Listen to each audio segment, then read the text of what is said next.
Before we get going, let me explain to you about the camera control. During the game, enemies will attack from all directions. The idea is to adjust your view quickly to see your enemy and grasp the situation. I'll explain more later, but remember, you can only use skills on targets you can see. Basically, if you don't use the camera right, you'll be dead before you know it. Now, I could explain this in 3 seconds if I wanted to, but Orca's gonna do it for us anyway, so... First, rotate the camera. Push either the L1 button or the R1 button to move the camera. Good. Next, let's zoom in and zoom out. You can zoom the camera in or out by using the right analog stick. Try it. Yeah, that's it. Finally, you reset the camera by pushing the R2 button. There you go. Remember, when the battle starts, constantly adjust your camera. Okay, and this is the field. It's the lowest level in the area. Most areas work this way. When you first port in, you'll appear in the field. There's a dungeon entrance in the field that you can go down and kill more things in a dungeon. When you want to return to the town, press the triangle button and select Gate Out from the menu. You can do that anywhere on the field, but once you're in a dungeon, you cannot. You have to exit back to the field before you can gate out. And gating out just takes you back to the town. Grassland, wilderness, and jungle are some of the field types. You can set them with keywords. The combination of field type and weather determines the area elements. For example, if it's a grassland and it's raining, that area will be a water element stage. The elements also affect the type of monsters that will appear and the items you can get. Don't worry about it now. As you get used to it, combine words to get different elements. Once again, we don't really care about that right now. Now, let's get going on our quest. First, check the map at top right. You see the red down arrow on it? That's the gate to the dungeon. In the dungeon's deepest level, there's a God statue that usually holds a rare item. That's generally your goal in going into a dungeon, is to find that statue. Basically, the goal is to reach this statue. But enemies are often tougher down there, so gain some levels above ground before you head below. My standard playing style is I'll clear out every enemy on the field, gate back to town, sell off all my items, rest up, head back to the field, then beeline for the dungeon and go down the dungeon. Okay, wait a sec. I'll be cutting that out so I don't bore you guys to tears. By using the fairy's orb, hidden data on the map becomes visible, like this. See, all of the magic circles appeared on the map. When you're in a dungeon, it reveals the map of the dungeon. I'll be using these a great deal, just for the sake of saving us some time. Yellow areas on the map show magic portals, where you encounter monsters and treasures. Alright, how about we go pick a fight? Head for one of the magic portals.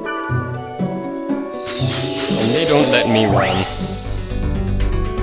For a basic attack, approach the target and press the X button. I like how the monster's just sitting there waiting patiently for me to kill him. By the way, a cursor appears on the target so that you can check its name and hit points. As you see in the upper left corner there, his name, hit points. Try using a basic attack to defeat some monsters. Mash the X button.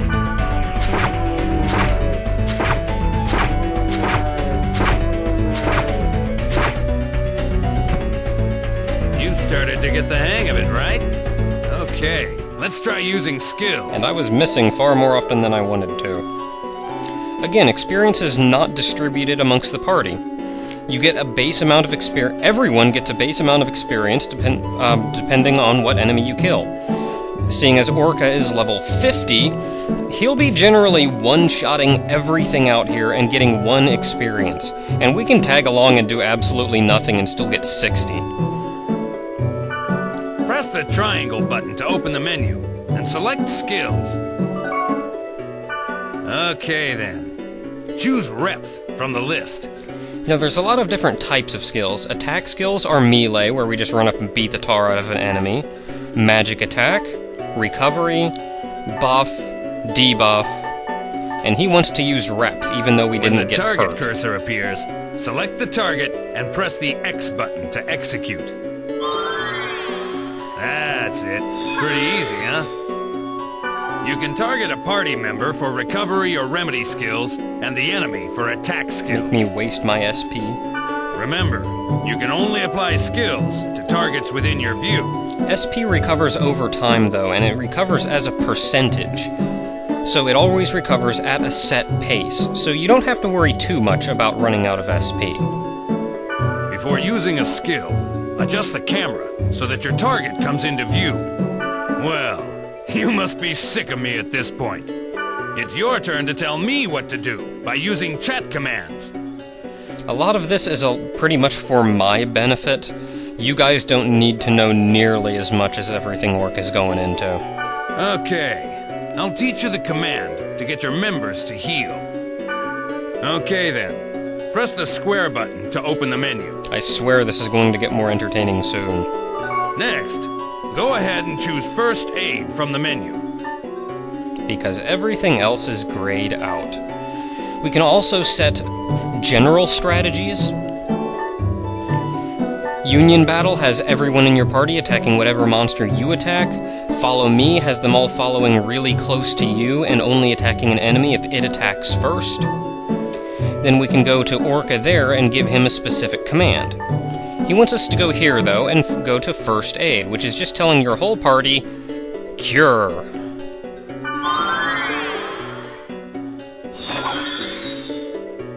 Well, it's good to be the boss, isn't it? And they're generally smart enough not to cure you when you have full life.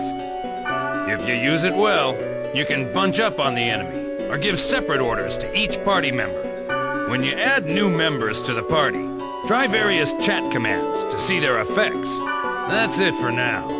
Just remember what you learned, and start exploring. When you think you're ready, we'll head for the dungeon. Hooray! Now we can run about on our own and act silly! Let's go open one of these up and kill us a guy! And of course, Orca one-shots the little piece of crap, and I get 60 experience for it! Good for me! Normally I'll cut out most of these battles on the field.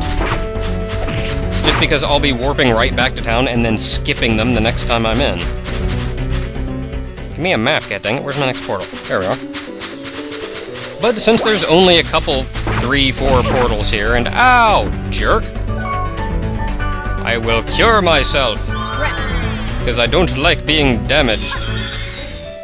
You see, my SP is slowly recharging. And after all that mess, we can go into the dungeon, because he won't let us get back out to town. At least I don't think so.